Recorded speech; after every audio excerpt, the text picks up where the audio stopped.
ഉമ്മൻചാണ്ടിയുടെ 1-ാം ചരമവാർഷികമാണ് നാളെ. ഉമ്മൻചാണ്ടി അനുസ്മരണ പരിപാടിയിൽ ഇപ്പോൾ മറിയാമ്മ ഉമ്മൻ സംസാരിക്കുകയാണ്.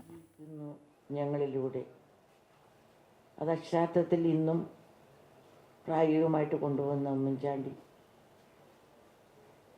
ഒരു പ്രത്യേകതയോടുകൂടിയുണ്ട്.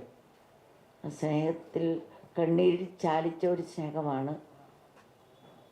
ഈ ഒരു വർഷമാകുമ്പോഴും ഞാൻ ഒരു 6 മാസം അടുപ്പിച്ച് മിക്കവാറും കല്ലറയുണ്ടായിരുന്നു. 2, 3, 4 ലക്ഷം ജനങ്ങൾ വന്നു പോയി കാണും. അതിൽ നല്ലൊരു ശതമാനം ആൾക്കാർക്കും കണ്ണീരായിരുന്നു. അത് പലതരത്തിൽ വീങ്ങിപ്പൊട്ടുകളുടെ പൊട്ടിക്കരച്ചിൽ പോലെ നിമിഷമായി നോക്കി നിൽക്കുന്നത്, കാല് തൊട്ട് വന്നിക്കുന്നു, ഞങ്ങൾ കൂടെ ഉണ്ടെന്ന് പറയുന്നത്, അങ്ങനെ പല തരത്തിലുള്ള വികാരത്തിൻ്റെ സ്നേഹവായ്പകൾ, അതെല്ലാം എനിക്കും എൻ്റെ കുടുംബത്തിനും ഒരു ശൂന്യതാബോധം അത് ഇല്ലാതാക്കുന്നു വലിയ ആശ്വാസമായിരുന്നു. മാധ്യമക്കാരോടുള്ള പ്രത്യേക നന്ദി രേഖപ്പെടുത്തുകയാണ്.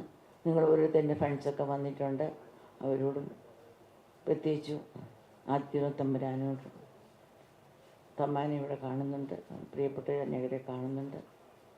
അവരോടെല്ലാം എൻ്റെ നന്ദി സ്നേഹവും കടപ്പാടും പറഞ്ഞുകൊണ്ട് ഞാൻ എൻ്റെ വാക്കുകളെ നിർത്തട്ടെ. നന്ദി, നമസ്കാരം, ജയ് ഹിന്ദ്.